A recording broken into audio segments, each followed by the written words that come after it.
Here I have Suzuki Vitara and let me show you how to change home screen AV position. Let's begin.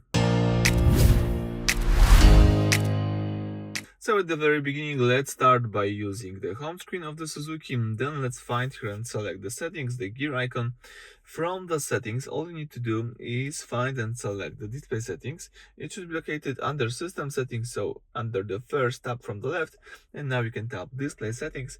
So here let's choose home screen AV position. So the last of the following options. And here you can choose driver side or passenger side. So basically this function rearranges the layout of the home screen.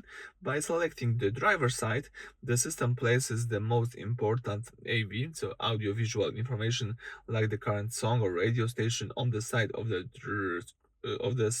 screen closest to the driver. This makes, of course, easier to see and reach while you're driving without having to lean over toward the passenger side.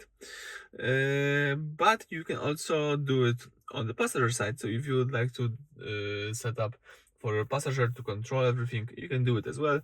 In my case, I will leave it on the driver's side. Alright, so that's it. Thank you for watching. Please subscribe to our channel and leave thumbs up.